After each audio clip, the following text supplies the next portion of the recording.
Good morning and welcome to our audience here at the Orange County Public Library in downtown. We are here at the home selling seminar being presented by Simi Lakhani, Realtor with Keller Williams. And we hope you enjoy this Saturday afternoon home selling session. And we have some great questions we'll be asking Simi. So Simi, welcome. Introduce yourself, please. Thank you. Hi, my name is Simi Lakhani and I'm at the Keller Williams Realty Group, and I'm trying to do this awesome seller seminar to give some information on how the market is trending and how things are going. I have Anita here who is going to ask me questions. She's with an awesome title company, the Closing City, that I deal with, and they're really great. So thank you for coming, Anita, and going together with me on this. I appreciate it. Absolutely. Simi, we've been watching you for a while and you're known as the international real estate agent. What makes you so special and unique in that area? Well, I'll tell you this, that first of all, my relationship with my clients is not just a client relationship. It's more of family, and it's more of a personal friends, family that I make. International, well, I speak Hindi. I'm from India. I was born and brought up in India, so I know how to speak different languages. So I connect with different people, whether it's Indian, Arabic, American. We all are one race. So yes, and I do a lot of international advertising. So that's how come I get the international clients. Wonderful. And we've been watching Simi for a span of several years now, and the transactions she does and the clients she deals with, and every transaction is amazing. And one of the things I notice is you're an amazing negotiator. What does it take in today's market to negotiate on behalf of a seller, and what challenges do you see and how do you overcome those? So this is a great question. Thank you for that. Negotiations, as far as negotiations are concerned, a seller is trying to sell at the top of a market and the buyer wants to buy at the lowest market. So if I'm representing a seller, there are different points that come out. What are we doing to market the home? How are we staging the home? What are the things that we are doing that it stands out from every other property that is in the neighborhood? So these are the discussions we have that I have with the seller, and we try to determine the right price, the right tactics, and that's how I'm able to get the right buyer for the market. Not only that, when you list your home on the market, you need somebody who communicates really well, who is right there for you. And when a buyer agent is asking a seller agent about a property, you should be ready and you should know your market. So to get that, I'm able to get the top of the market. And what about, in the shifting market? I know here in the Central Florida arena, we are seeing more homes stagnated currently and not moving as fast enough. What is the reason for that? And what are some tips that we could do to help those homes move along? So there's I have sent here. So if you look here, I'll send you the market. So you see, this is the market analysis right now. And this is the Monday morning quarterback that I do present to my sellers every time. So if you see here, the average days on market for every price range here, and it's right now it's 79 days. So for under 250K, they are zero bank owned, short sales, bank owned. This is the inventory right now. So if you see the inventory, we have 5 months of inventory. Total of 5 months of inventory. So I talked to my seller. Your house has a lot of sellers are coming to sell in this market. The market is shifting. Let's be reasonable. Let's grab the right price. If your house is not priced right, it's going to sit. There is no ifs and buts about it. It's a numbers game. If we have it priced right, we have it in the right, we have the right listing, and we put right pictures, and we get the house cleaned and well presented, the house sells. Now it's up to a seller to understand that. Most of the time they do understand, and they do understand what I'm saying, and we're able to list a price and sell it in this market. And it's been under 30 days for me. Average is about 38 days. Wow, that is impressive. And what are some other dangers of overpricing? Because we see that happen quite a bit. Such a great question. The dangers of overpricing. So right now, if you see, the average days on market is 79 days. Right now, we have 8,335 active listings. You are going to be one of those houses. And if, let's say we have a $300,000 home, that your house is valued at $300,000, and you decide to put it for $350,000 or $360,000, what's going to happen is that it's going to sit, because somebody who's coming here and seeing a 300,000 home, if somebody wants to sell, they need to list it at 300 or 290, 295, so you can stand out. If you're at 360, there's going to be a lot of buyers who are not going to come to see this property. It's just going to sit, and eventually you're going to do price drops, and then what happens is when it sits and you do a price drop, over 100 days on the market, the buyers think that there's something wrong with the property. Switching that as a buyer's agent, then I try to negotiate for my buyer to get the price down. For my seller, I highly encourage, please list the price right. It's very important to do a good comparative market analysis so we can get the house sold. Right, and it's better to have a bidding war than being on the opposite end where it's just not moving. Exactly. We rather, I had an instance where a seller listened to me and we had multiple offers and we had a cash offer and we ended up selling within 3 days in this market. So its pricing is really the most important thing. Absolutely. And then, what other services do you provide as a listing agent? So there are a lot of services I do provide. First of all, I want to know what the seller wants from me. We sit on the table and I ask them, like, what is your requirement from me? What can I do for you to get your home sold? I do pictures, completely complimentary, professional photographs with drone pictures. I do virtual staging, and there's also a lot of other services I provide, like we need to clean the house before we list it. I do have someone that comes in and cleans the house completely, get it all ready so that it can be live and ready to sell. You won't believe it, even few $100s of power wash, cleaning the outside, cleaning the inside makes $1,000 of difference and selling faster. So yes, I do provide all those services, and I do have it all named up. So if anyone needs any information, I can send it to them. Okay, and that's great. And what if a seller feels that asks you, should I wait? Should I list now or later? How do you go through that analysis with them?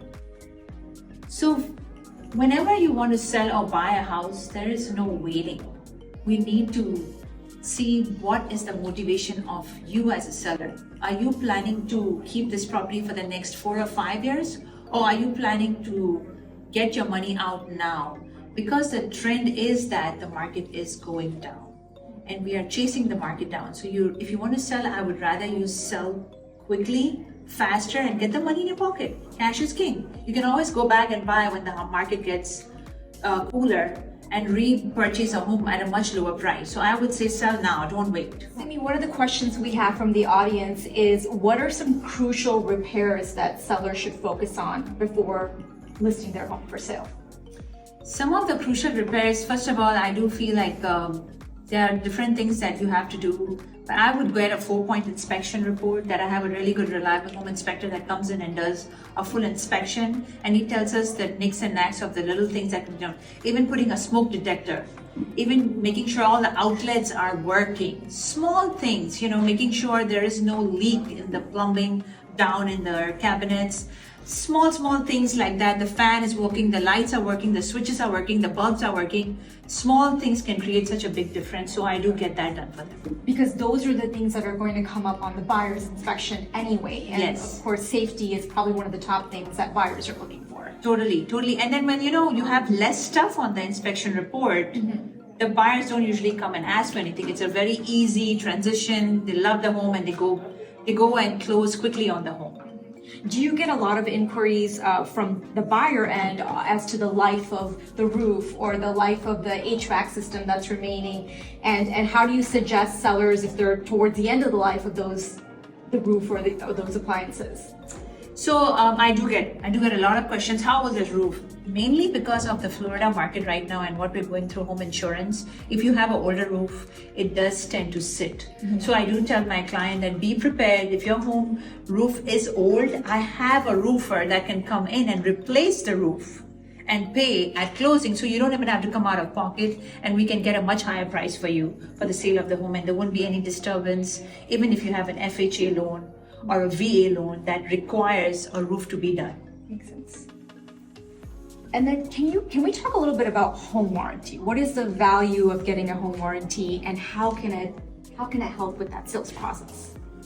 So when listing a home, usually my sellers, I would suggest them there is a home warranty that we can provide to our buyers right before they even get into contract. Because when you have a home warranty, the sellers are the buyers are much more at ease, and they feel like, okay, you know what, we can go under contract with this property knowing very well that everything is under warranty, and it's much easier transition for them. So having home warranty is a good idea, and it's really up to the seller if they want to do it or not. Okay.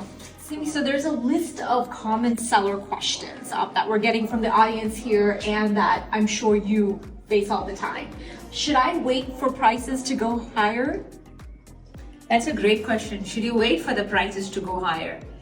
Well, I don't think you can wait for the prices to go higher. As the market is right now, the prices are at stagnant, and I would highly suggest that you sell right now, because the way the market is going, it's going on a trend of becoming a buyer's market, with more inventory in the market, and it's a supply and demand. And we know if the supply is a lot, the demand is less. So I would suggest that sell now, don't wait. And what about staging the property? Is staging worth it? It all depends on the property. If the property is, if I look at a property and see if it's worth the staging, I do suggest staging it, because staging it definitely makes it sell faster. It is more expensive, and it costs a couple of $1,000s. So that's a conversation I have with the seller. And sellers also commonly ask, what if it doesn't sell fast enough? So selling is up to you as a seller. How motivated are you? What's the price? A property never sits on the market if it's priced right. If it's priced right, it will 100% sell. So as long as you listen and you see the comparative market analysis and you price your home according to it, your home will sell 100%. The only way it doesn't sell if it's overpriced. And also sometimes sellers grapple with the idea of, can we list this ourselves, or do we need an agent? Is it worth to pay the commission? Well, everything has a price now, and we do professional photographs, staging, and we provide a lot of services. We do Google ads, Facebook ads, and we do put our properties on Wall Street Journal. That is something that I'm 100% sure that it's worth paying a commission for, because on your own, you don't know how to do legal contracts. There's a lot of things that the buyers come and bring to you. They bring contracts that are always complicated, and to navigate that, you do need someone who is there representing you, working for you, and making sure you're getting the most for your property. So yes, it is worth paying a commission, definitely. And part of that whole negotiation process, right? And understanding which parties typically pay for what costs, even having the knowledge of that and what could be bargained for. Yes, totally. There are times when I've had sellers netting more than 30, 40,000, all because of the knowledge that's provided by us who already know what exactly needs to be done on both sides, So it's always good to be represented by a realtor. Right, Simi, we have another question from the audience. This question is, what differentiates you as an agent, and how do you help attract buyers to the property that's being listed? Excellent question. Because I'm a Zillow Premier agent, I'm a top agent on Zillow, so I'm able to attract buyers calling me directly on my listings and other listings. So what happens if someone lists with me personally? I have the leverage of getting the buyer directly for them. What's the advantage of that, you'll ask? The advantage of that is that I'm able to negotiate a better deal for my client, because now I'm representing my seller to make sure that he earns or he nets the most money. Not only that, I also do a lot of Google ads where I'm getting buyers calling me directly.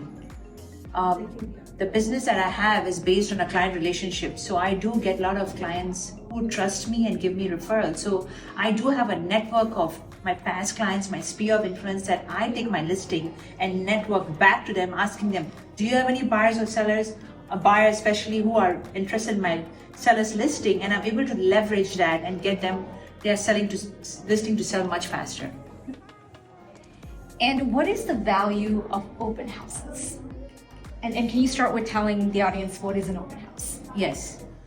Well, open house is a place, you put a time and place during the weekend or weekday to allow buyers to come and view the house without really having an appointment. The value for that is that we do put up to 75 to 100 signs out, making sure that we leverage that with everyone so people can come and see the property, and people who are walking in can come and view the property and get an upper hand on these properties so that they can put an offer on it for my client much faster than the regular day. So open house is a great way to get buyers directly for my sellers. And how many open houses or it depends on the attraction you're getting? Yeah, usually it's at least 2 times a week, and we keep doing it for every week, depending on the sellers. Some sellers like it, some sellers don't. If they're open to it, we highly suggest it, and we do a lot of marketing around it. We do Facebook ads, Google ads, and we also are, since I'm a top agent on Zillow, I'm able to advertise it to other buyers saying, hey, please come on over. Come and see my seller's listing. It's a great opportunity.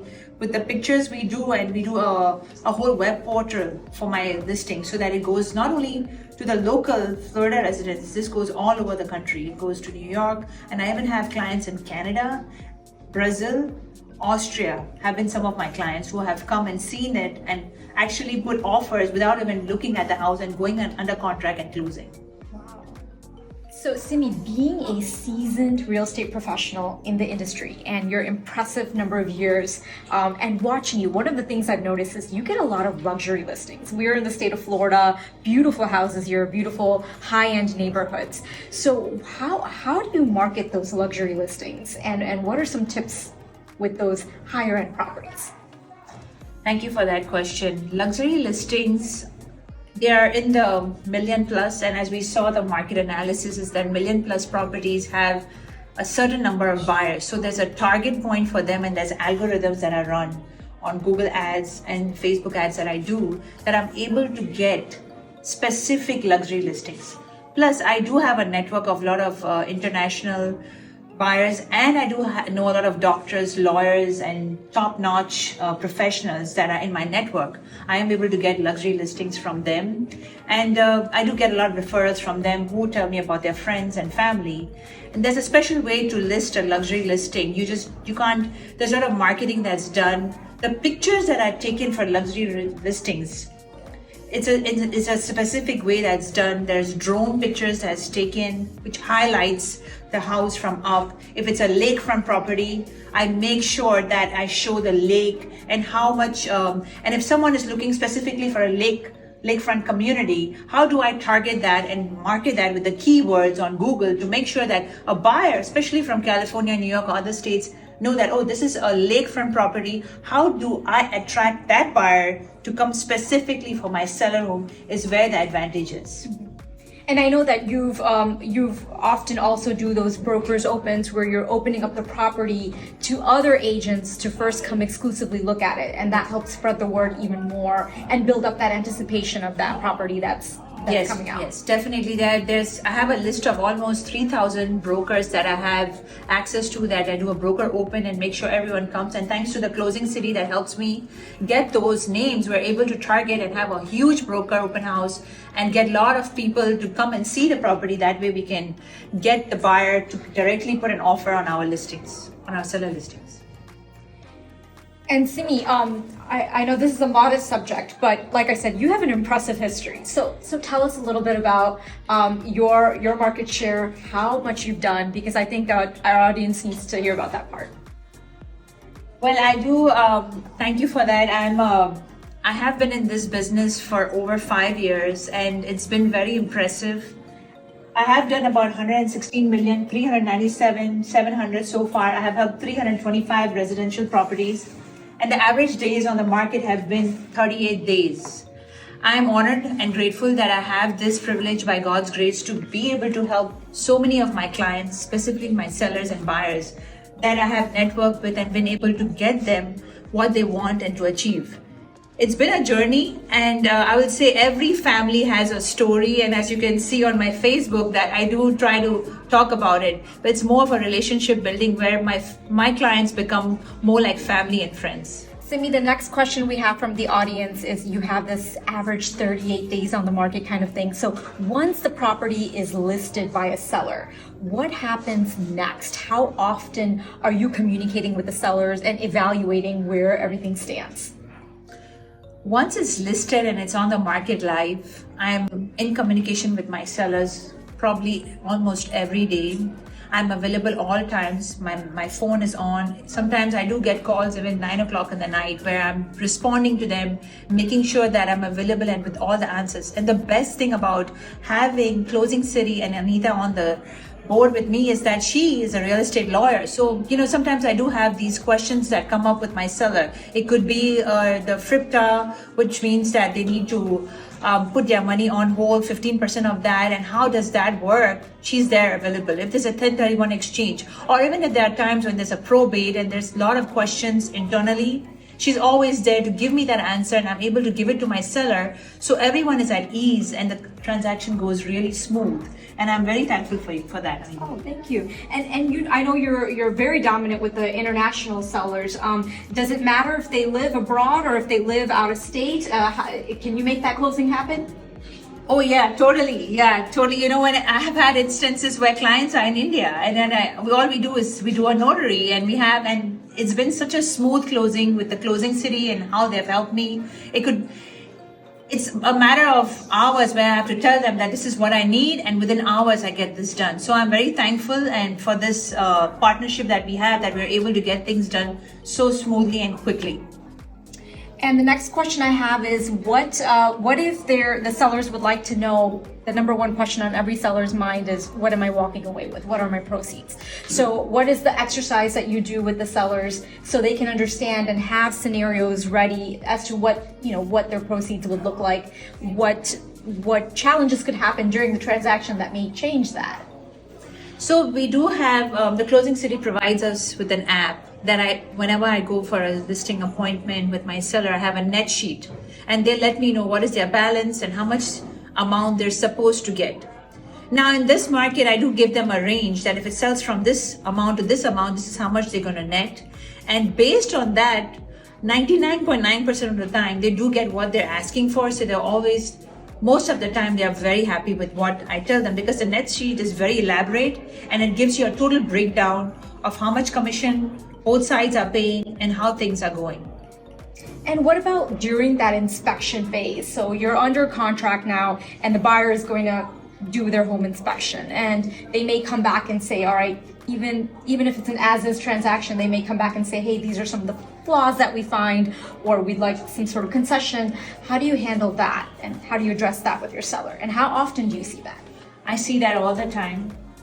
It's very important to have a good negotiator on your side, and that's where I come to place, because when they come up with 50 different things and tell me that this is what my seller needs to get fixed, I go through the inspection, I talk to my seller about it, and I tell them that 50 of these things, what we need to do is, there are probably only 2 or 3 things that really are the most important thing. And I'll tell them, listen, I know a good contractor. Let's get these 3 things done. If you spend the money out of your pocket, this will cost you a couple of $100. And then I go back to the buyer, buyer agent, and telling them these are the 3 things, because these are the most important things that needs to be done. And 99% of the time it's negotiation. It's how you present yourself and how you communicate. We are able to get my seller to spend very less on concessions and net much more. And, one of the things I love about you is often I see when you're about to list a home, you go ahead and you order a title search. Because that title search would tell us if there's any unknown liens or judgments or against the property, and that gives a better picture to the seller, really what they're looking at. And how helpful is that when sellers know what they're about to expect? That is extremely helpful, because doing research beforehand, we're getting prepared for the nudges that will come in ahead of time with the closing. So knowing very well that this house has any problems or it has any liens, we get clear of it so that on the closing table, we are able to close without any issues or problems.